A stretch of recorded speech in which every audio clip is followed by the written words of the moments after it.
The 2024 NFL season is over, but for the Falcons, the real work is just beginning. Big decisions are coming, and with a tight salary cap, every move matters. Don't forget to hit that like button to stay updated on all things Falcons. Right now, the team has 22 free agents, and we're going to break down each one. Should Atlanta keep them or let them go? Let's start with a key position. Center. Drew Dahlman has been a big part of the Falcons' offensive line, starting all 40 games he's played in over the past 3 seasons. He's a strong, reliable player, and that's exactly what a young quarterback like Michael Penix Jr. needs. The problem? Dahlman is expected to have a lot of interest in free agency, and the Falcons might not be able to afford him. But if they can bring him back at a fair price, they should go for it. Now, let's talk about Matthew Judon.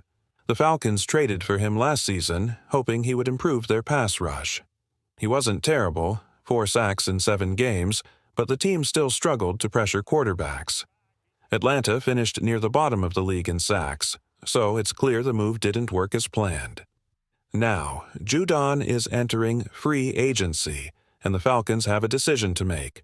The Falcons will likely let Matthew Judon walk and look for other options to improve their pass rush. Another veteran hitting the market is safety Justin Simmons. He had a solid 2024 season, starting all 16 games and grabbing 2 interceptions. But at 31 years old, he's probably looking for one last big contract. With younger safeties the team can develop, Atlanta might decide to move on. Now, let's talk about cornerback Mike Hughes. He played well alongside A.J. Terrell, holding his own in coverage. But with new defensive coordinator Jeff Albrecht bringing a different system, Hughes's role is uncertain. If the price is right, he could stay, but don't expect the Falcons to overpay. One player who likely won't return is Richie Grant. He's been with the team for a few years, but with other defensive needs and a tight budget, Atlanta will probably let him test free agency before considering bringing him back. Lorenzo Carter is another familiar name, but his lack of impact in passing situations makes him replaceable. The Falcons need more from their edge rushers, and it's time to move on. On special teams, Kadaro Hodge had an incredible season, earning a Pro Bowl spot for his contributions. He also made big plays on offense, including a clutch 45-yard touchdown against Tampa Bay. Atlanta needs more playmakers like him, so re-signing Hodge should be a priority. Lastly, defensive tackle Taquan Graham showed promise before his knee injury in 2022. If he can bounce back, he could be a valuable piece for the defense. Since his knee injury, Taquan Graham hasn't been the same. He's still a decent backup, but the Falcons don't need to make re-signing him a top priority. Another special team standout, Avery Williams, missed all of 2023 with an ACL injury. But in 2024, he proved he still has value as a returner. With his special team skills, bringing him back makes a lot of sense. Now, let's talk about some depth players. Kentavious Street, Rondale Moore, and Antonio Hamilton Sr. had their moments, but none of them are must-keep players. The Falcons can find similar talent elsewhere. One interesting case is James Smith-Williams. Before his injury in Week 10, he led the team in tackles for loss and was a strong run defender. If he's healthy, he could be worth keeping. On the offensive line, Storm Norton has been a solid backup tackle, so bringing him back for depth wouldn't be a bad idea. But guys like Elijah Wilkinson and Brandon Parker are likely gone. One of the biggest decisions ahead is at kicker. Riley Patterson struggled while filling in for Younghoe Koo, missing key kicks that cost Atlanta games. There's no real reason to bring him back. Now, let's shift to the draft.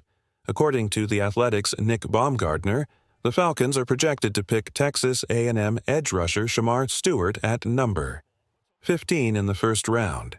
He's a high-risk, high-reward player with serious potential. Shamar Stewart has all the physical tools to be a great pass rusher, but his college stats weren't impressive. He had just 4.5 sacks in 3 seasons, which is a concern. However, scouts think he could shine at the NFL Combine and improve his draft stock. The Falcons badly need pass rushing help, so taking a chance on Stewart might be worth it. But with only a few draft picks this year, they have to be smart. They can't afford to make a mistake with their first-round pick. So, what do you think, Falcons fans? Should the team bring back players like Drew Dalman and Kadero Hodge? Is it time to move on from veterans like Justin Simmons and Matthew Judon? And what about the draft? Should the Falcons pick Stewart at number 15, or should they go in a different direction? Let me know in the comments. Now, let's talk about a recent mock draft that had Falcons fans scratching their heads. We're now deep into the 2025 offseason, and draft talk is heating up. With the 15th overall pick, the Falcons have plenty of options. But if there's one thing everyone agrees on, analysts, insiders, and fans, it's that Atlanta must focus on defense. The pass rush, weak. The secondary question mark, still developing. The linebackers, inconsistent. You get the idea. Apparently, Ryan McChrystal over at Sharp Football Analysis didn't get the memo. In his latest mock draft, he has the Falcons selecting wide receiver Luther Burden III from Missouri. Yes, you heard that right, a wide receiver at pick number 15, even with plenty of defensive talent still available. Before we call this idea completely crazy, let's try to understand McChrystal's reasoning. His argument is that Atlanta's offense has never really lived up to expectations, despite investing heavily in playmakers. Adding another explosive weapon, especially someone like Burden, who can stretch the field, could help young quarterback Michael Penix Jr. develop. He also points out that Burden might be a better fit than other receivers like Teteroa McMillan, whose playing style is too similar to Drake London's. Some even argue that Ohio State's Emeka Egbuka could be a solid option. But here's the problem. The Falcons aren't just one elite receiver away from being a great team. They desperately need help on defense. The stats don't lie. Last season, Atlanta's defense was near the bottom of the league in multiple categories. Even McChrystal himself highlighted some ugly numbers before making this pick. The Falcons forced 3rd and long, 7+ yards, on just 19.5% of defensive snaps, 27th in the NFL. They pressured the quarterback in 2.5 seconds or less only 18.5% of the time, 29th in the league. Only 18.7% of their pressures turned into sacks, 28th in the league. They allowed a 51.4% completion rate on throws 10+ yards downfield, 27th in the league. Even A.J. Terrell, one of their best corners, gave up a 56.5% completion rate on deep passes, 5th highest among outside corners. The takeaway? This team desperately needs help on defense, and it's not like there aren't great defensive players available at pick number 15. In McChrystal's own mock draft, the very next pick after Atlanta was Michael Williams, a highly rated edge rusher from Georgia. That's exactly the kind of player the Falcons need. Instead, we're talking about adding another wide receiver to an offense that still hasn't figured out how to use the weapons it already has. Falcons fans have been patient for years.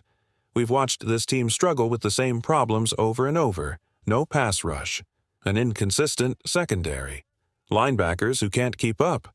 Now, with a golden opportunity to finally fix these issues in a draft stacked with defensive talent, the idea of picking another receiver instead? It feels like a slap in the face, almost like someone is playing a joke on us. Of course, this is just one mock draft, and we all know how unpredictable draft season can be. But let's be real. If GM Terry Fontenot actually made this pick, how would you feel? Would you be excited about adding another offensive weapon? Or would this move push you over the edge? Drop your thoughts in the comments and let's get this debate going. And if you haven't already, make sure to hit that subscribe button so you never miss a Falcons update. Go, Falcons!